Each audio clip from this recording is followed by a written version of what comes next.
Hello, you're watching Foreign Correspondents. I'm Min Sanhi, and with me on set is, as usual, is our group of foreign journalists. Welcome to the show. Good to be here.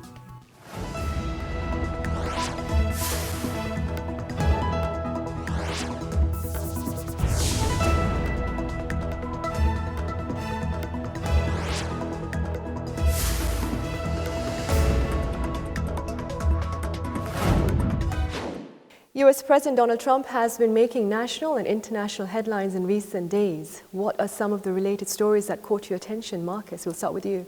Well, I've been reading mostly about the ban on immigration from Muslim countries that happened last weekend and the reactions to that ban. Elise? I've been most concerned, I guess, about the consolidation of power in the presidential office, that federal agencies that used to be free to interact with reporters and free to do their own social media have been issued a gag order in which they're not allowed to speak anymore. And we saw this with the National Security Council as well, how Trump has transformed the National Security Council to exclude some military advisors and include those political advisors that are closer to him.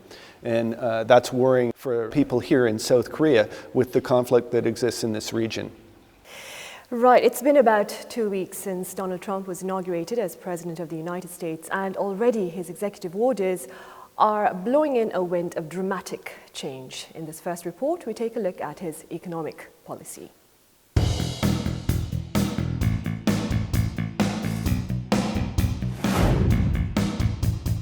On January 23rd, US President Donald Trump's stroke of a pen stirred up global attention. Everyone knows what that means, right?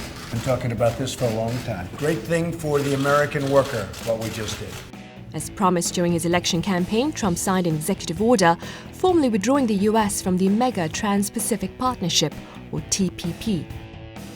The TPP is a multilateral free trade agreement among 12 Pacific Rim nations, including Japan, New Zealand, Singapore and Chile, bringing them together under one free trading area.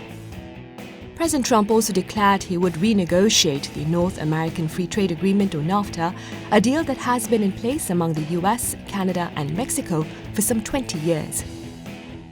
Meeting with the Prime Minister of Canada, and we will be meeting with the President of Mexico, who I know, and we're going to start some negotiations having to do with NAFTA.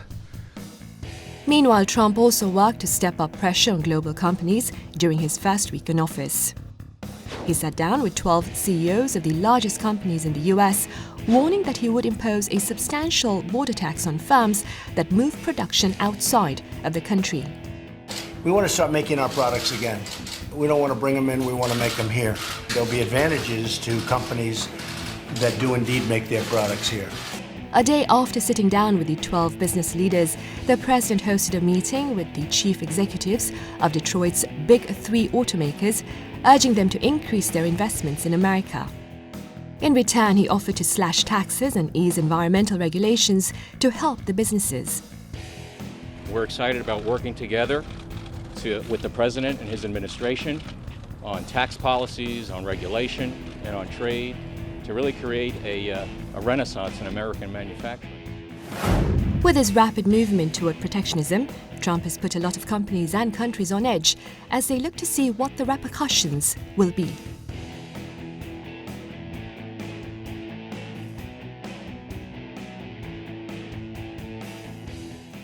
President Trump's flurry of executive orders has led to much debate, both in the United States and in the international arena. And before we delve into that, what do you think is the reason behind this rapid pace in implementing his campaign pledges? Well, you said implementing. None of these have been implemented. They are executive orders are famously used by presidents to sort of send a message about their agenda. A lot of these things are promised but then not followed through upon. For example, in his first 100 days, Barack Obama signed an executive order to close Guantanamo, the prison. And by the time he left office, Guantanamo is not closed. There remains 3 or 4 dozen prisoners inside it.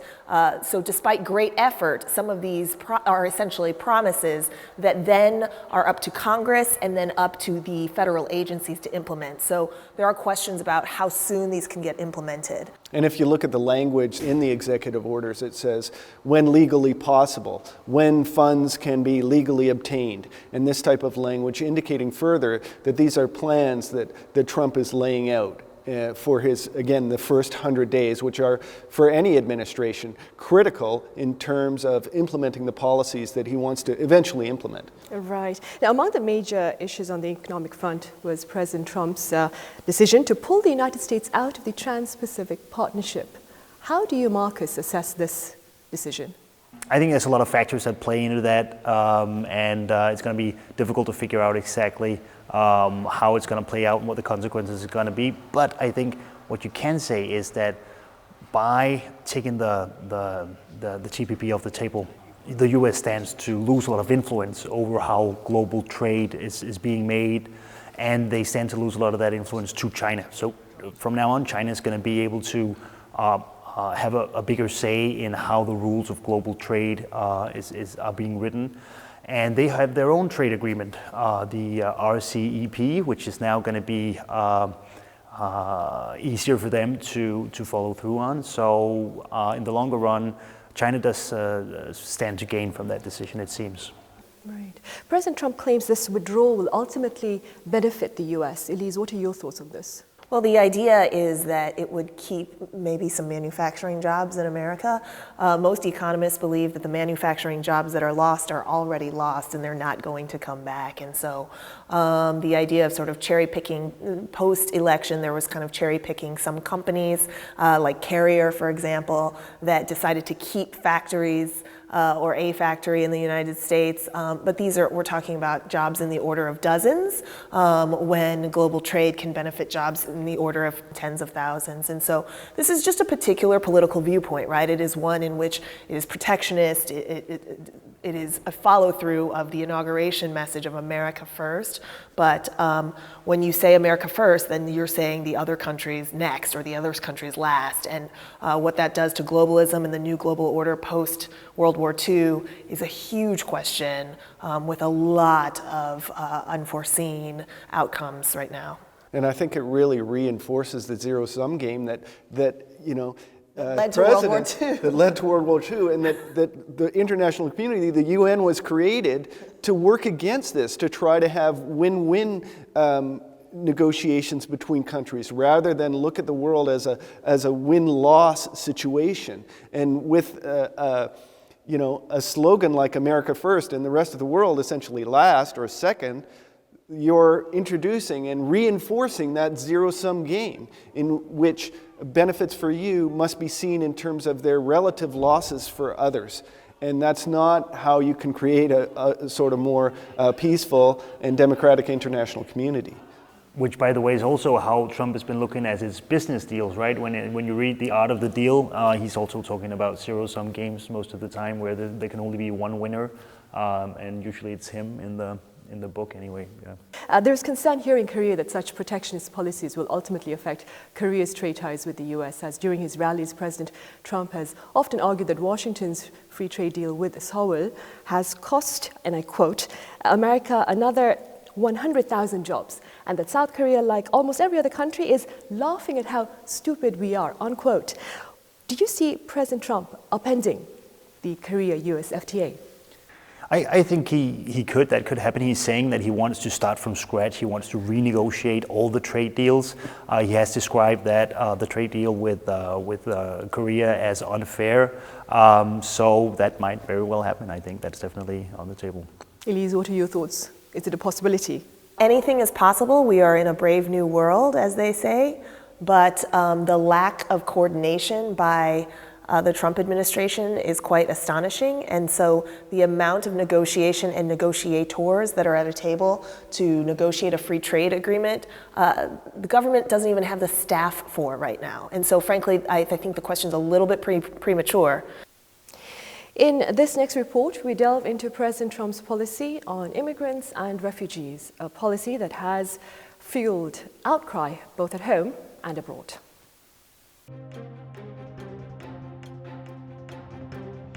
Since his campaigning days as the Republican Party nominee, President Donald Trump has maintained a hardline view on immigration.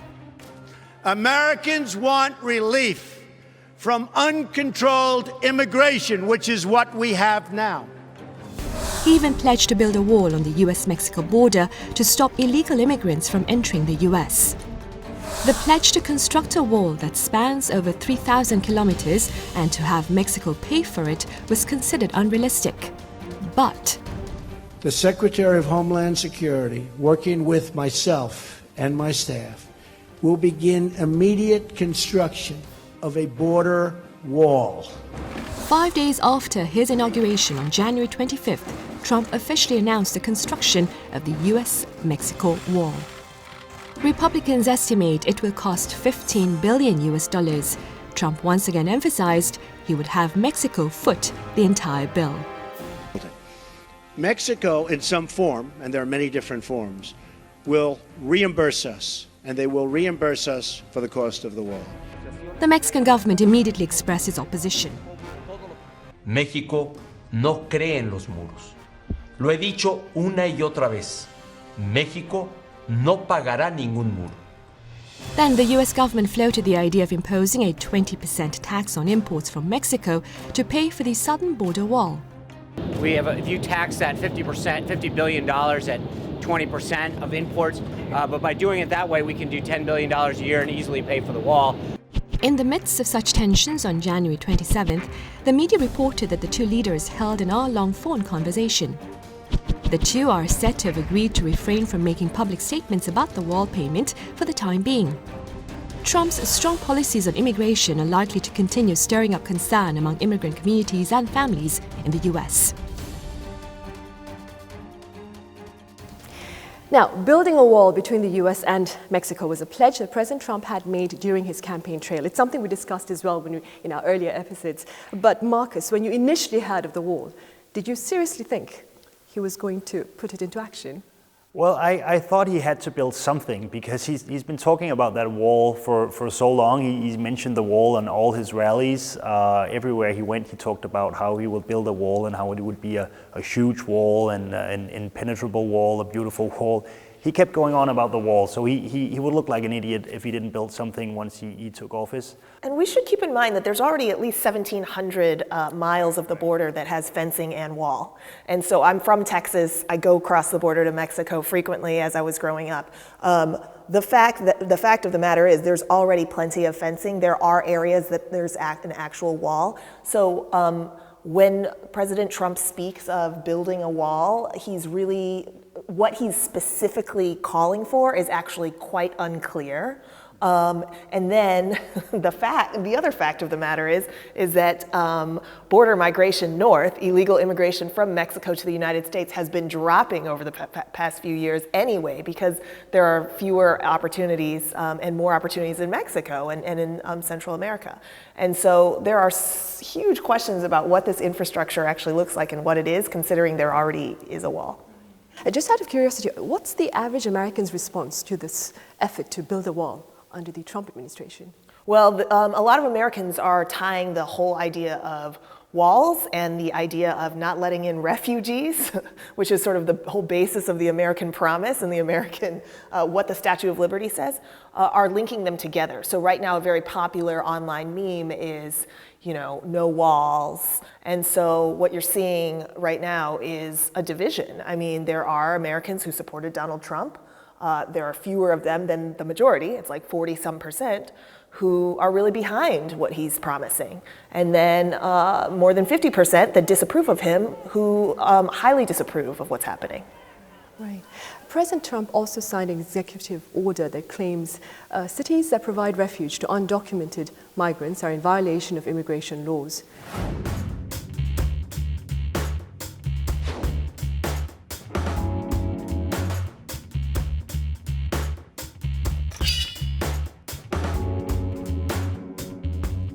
In New York City and in cities across this nation, this executive order could in fact undermine public safety.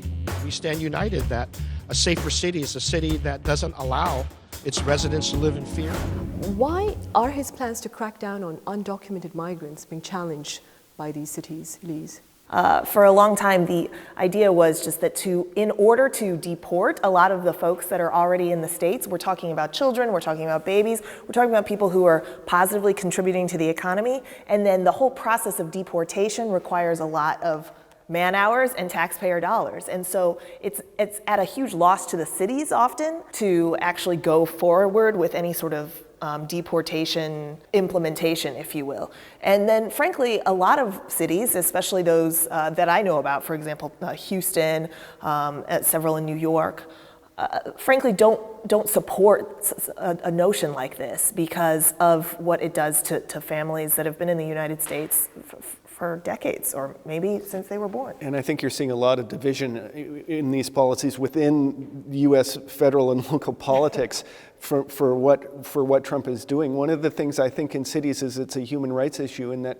you know, people might be registering for a community center or for school, or maybe get a traffic ticket or something like that, and they're apprehended by the police, or entered into the, you know, some official registration system for some government body, and then, you know, the officials are then supposed to investigate or report those people if their documentation doesn't check out and they look like they're illegal aliens. Now, these sanctuary cities, I think, you know, maybe Elise, you can expand on this. I think they resisted that type of thing and said, you know, we're not going to investigate people that are involved in our communities for being illegal aliens. That's not part of our, you know, responsibility. It's also a matter of how you use law enforcement time, how you use taxpayer money, how you use the resources of a particular city to turn it into a police state against kids who are trying to apply for elementary school. I mean, it just doesn't make a lot of sense for a lot of these cities that are already cash strapped. Elise, you mentioned this earlier, but President Trump's executive order also, he signed one that also seeks to implement a travel ban on citizens from 7 Muslim-majority countries. What is the response among the immigrants with regard to this executive order? Well, it's not just a response among immigrants. You're seeing a huge resistance across the United States. Spontaneous protests have popped up in cities like Boise, Idaho. I mean, places that you wouldn't even expect to see. You're seeing record numbers of people turn up at airports in order to hold up signs welcoming refugees. And the decisions that he's making, like to ban these 7 countries, he uses the suggestion that this is to safeguard America. In fact, none of the terrorist incidents that have taken place since 9/11 have involved any people from these 7 countries. So he's completely misrepresenting, and other officials in the Trump administration are misrepresenting the facts entirely regarding the potential threat that these people pose to the United States. And they're using this language, the language of fear, the word fear, in his executive orders to justify such a backward policy. A common media headline prior to President Trump's inauguration was the only certainty Trump offers is uncertainty. Well, this reality also looks to extend to his diplomatic policy. We have more in this report.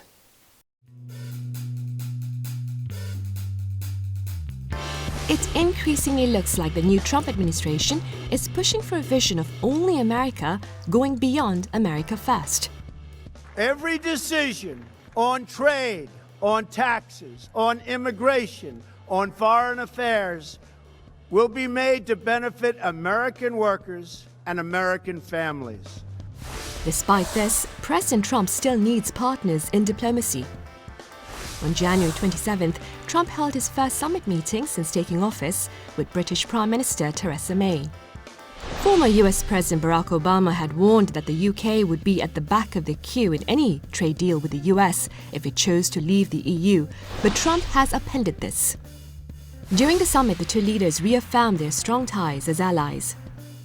The invitation is an indication of the strength and importance of the special relationship that exists between our 2 countries. Trump's next summit meeting will be with Japanese Prime Minister Shinzo Abe on February 10th in Washington, D.C. Prior to this, on January 29th, the leaders exchanged a phone conversation in which they both stressed the importance of their alliance. Abe told Trump Japan would like to fulfill its role as an ally, while Trump told Abe that the US considers Japan an extremely important partner. And on the same day, Trump also made phone calls to Russian President Vladimir Putin, German Chancellor Angela Merkel, and French President François Hollande to discuss various diplomatic issues. He also spoke over the phone with Korea's acting president, Prime Minister Hwang Kyo-ahn, on January 30th. The two leaders are said to have discussed the issue of North Korea and trade relations. With the new US president in office, countries around the world are looking to see which partners President Trump aligns himself with and what impact it will have. Elise, who do you believe does Donald Trump consider a partner in the international arena? I think this is going to be a huge question.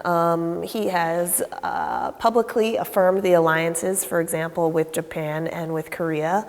The new Defense Secretary, James Mattis, was in Korea this week. And so what do we believe? We can't really believe much of what he says. I mean, this is somebody who wildly reverses on almost everything he talks about except for Russia.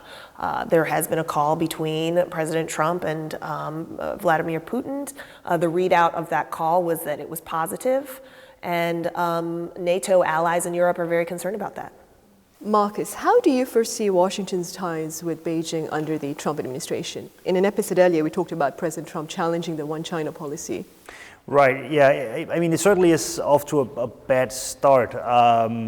There's been a number of issues, and I think a lot of people probably thought that Trump might eventually find a more pragmatic working relationship with Beijing, because China bashing is something that you've seen before during presidential campaigns in the U.S. So you would appeal to a lot of voters by using China bashing. But now, when you see how Trump is handling other issues and how he's really delivering on the promises that he made during his campaign in terms of immigration, in terms of trade deals, it makes you wonder if he's gonna take as hard a line towards China as he promised to do during his campaign, which is, I think, a little worrisome, if you will. Earlier this week, acting President Hwang Kyo-ahn and US President Donald Trump spoke on the phone, and they agreed to reinforce joint defense capabilities against North Korea's nuclear ambitions.